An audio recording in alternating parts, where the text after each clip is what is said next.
Hi, welcome to daily update. इस class में हम द हिंदू और इंडियन एक्सप्रेस के जितने भी one liner type current affairs रहते हैं उसे कवर करने की कोशिश करते हैं। आज है 18 दिसंबर और आज हमारी क्लास में टोटल में 5 न्यूज़ है, जिसमें से one liner type current affairs निकल आते हैं। दो और न्यूज़ थे जो इसके ऊपर कुछ बिल के ऊपर थे, एक शांति बिल और एक इंश्योरेंस बिल। शांति बिल और एक इंश्योरेंस बिल, इसे हमने अपने पिछले 2 क्लास में कवर कर लिया है, इसीलिए आज ये दोनों बिल को स्किप कर दिया है। तो चलिए आगे बढ़ते हैं हमारा आज का पहला न्यूज की तरफ। हमारा आज का पहला न्यूज है पीएम का ओमान विजिट को लेकर। हम सभी को पता है, ये 3 दिन से हम पढ़ रहे हैं, पीएम 3 नेशन विजिट पे है। कौन सा? फर्स्ट जॉर्डन, सेकंड इथियोपिया और उसके बाद तीसरा नेशन ओमान। तो अभी पीएम ओमान विजिट पे है, तो वहां पर पीएम मोदी और ओमान ये दोनों मिलकर एक फ्री ट्रेड एग्रीमेंट साइन करने वाले हैं। कौन सा? इसे कहा जाएगा CEPA, comprehensive economic partnership agreement. ये इंडिया और ओमान मिलकर साइन करने वाला है। तो इससे वन लाइनर निकल आ सकता है, रिसेंटली इंडिया किस कंट्री के साथ सीईपीए एग्रीमेंट साइन किया है? तो ये आंसर हो जाएगा ओमान। अच्छा, सीईपीए के बारे में जान लेते हैं। सीईपीए कुछ नहीं, एक कॉम्प्रिहेंसिव इकोनॉमिक पार्टनरशिप एग्रीमेंट है। ये एक तरह का फ्री ट्रेड एग्रीमेंट है, फ्री ट्रेड एग्रीमेंट जो सेकेंडरी सेक्टर को छोड़कर भी टर्शियरी सेक्टर यानी कि टर्शियरी मार्केट में भी, यानी कि सर्विस सेक्टर जो रहता है उसे भी कवर करते हैं, इसीलिए इसे सी कॉम्प्रिहेंसिव इकोनॉमिक पार्टनरशिप एग्रीमेंट कहा जाता है। और ये फ्री ट्रेड एग्रीमेंट से थोड़ा सा वाइडर रहता है। ठीक है। इंडिया और ओमान के बीच का फ्री ट्रेड एग्रीमेंट 2023 से स्टार्ट हो गया था, ये एग्रीमेंट का बातचीत, और ये नेगोशिएशन आज रिसेंटली 2025 में ये कंक्लूड हो चुका है और इंडिया और ओमान के बीच में फ्री ट्रेड एग्रीमेंट कंप्लीट हो चुका है ये। अच्छा, किस 4 पिलर पे ये फ्री ट्रेड एग्रीमेंट के बारे में साइन एग्रीमेंट हुआ है? कौन सा? एक है एनर्जी ट्रांजिशन, मतलब ऑयल का ट्रांसपोर्टेशन। इंडिया ओमान से ऑयल लेता है और इसी से एनर्जी बनाता है, तो ये ऑयल लेकर हो गया। इंफ्रास्ट्रक्चर डेवलपमेंट, मतलब जितने भी कनेक्टिविटी प्रोजेक्ट हो गया, रेल रोड या फिर किसी भी बिल्डिंग या फिर ऐसे ही कोई डैम प्रोजेक्ट, ये सब जो इंफ्रास्ट्रक्चर डेवलपमेंट है ये एक दूसरे को दोनों में मदद करेंगे।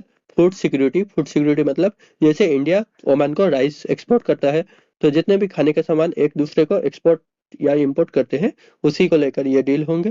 और एक स्टार्टअप मतलब नई कोई बिजनेस को लेकर या फिर कोई भी न्यू इन्वेस्टमेंट को लेकर जितने भी डील है दोनों के बीच में होंगे।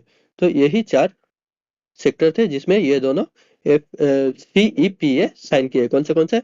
Energy, energy transition, infrastructure development, food security और स्टार्टअप। इसी न्यूज में आगे बढ़ते हैं और कुछ और भी जान लेते हैं, जैसे कि बायलैटरल ट्रेड बिटवीन इंडिया और ओमान।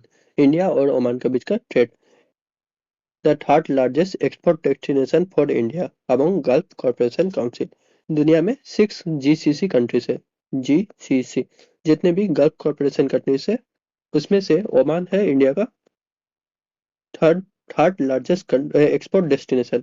मतलब दुनिया में 6 जीसीसी कंट्रीज है। कौन सा? UAE, Saudi Arabia, Bahrain, Qatar, Kuwait और ओमान। तो इसमें से ओमान जो है ये इंडिया का थर्ड लार्जेस्ट डेस्टिनेशन है, किसके लिए? एक्सपोर्ट करने के लिए। इसके साथ आगे बढ़ते हैं और जान लेते हैं इंडिया और ओमान के बीच में। India is the Oman fourth largest source of non oil imports. ठीक है। यहाँ पर बताया जा रहा है ओमान ऑयल को छोड़कर और कुछ जो जितने भी सामान इंपोर्ट करता है उसमें से इंडिया क्या है? ओमान के लिए फोर्थ लार्जेस्ट मार्केट है। ठीक है। मतलब ओमान दुनिया के जितने भी सारे कंट्रीज से सामान इंपोर्ट करते हैं उसमें से इंडिया है फोर्थ लार्जेस्ट, और इंडिया है इसका थर्ड लार्जेस्ट मार्केट ओमान के लिए। ओमान ऑयल को छोड़कर जितने भी सारे सामान एक्सपोर्ट करता है अपना, उसमें से सबसे 3 नंबर पर ज्यादा किसको बेचता है? इंडिया को बेचता है।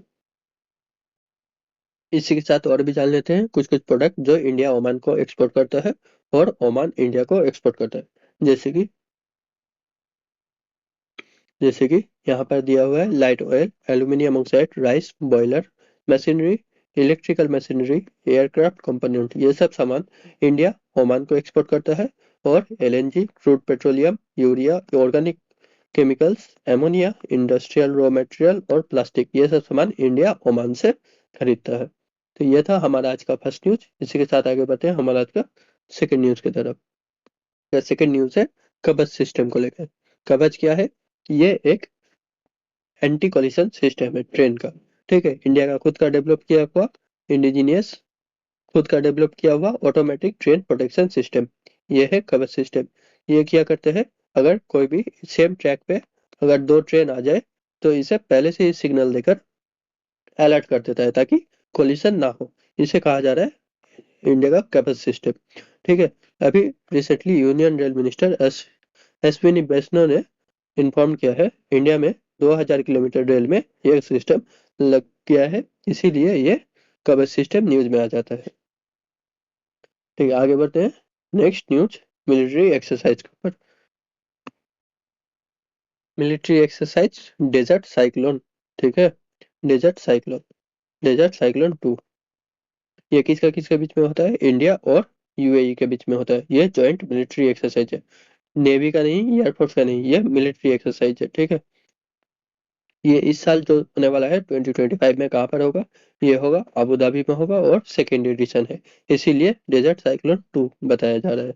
ठीक है, इसे ये सेकेंड एडिशन होगा। और इंडिया से इंडियन आर्मी का कौन सा रेजिमेंट इसमें पार्टिसिपेट कर रहा है? इसमें मैकेनाइज्ड इन्फेंट्री रेजिमेंट, ये रेजिमेंट इंडियन आर्मी से पार्टिसिपेट कर रहा है।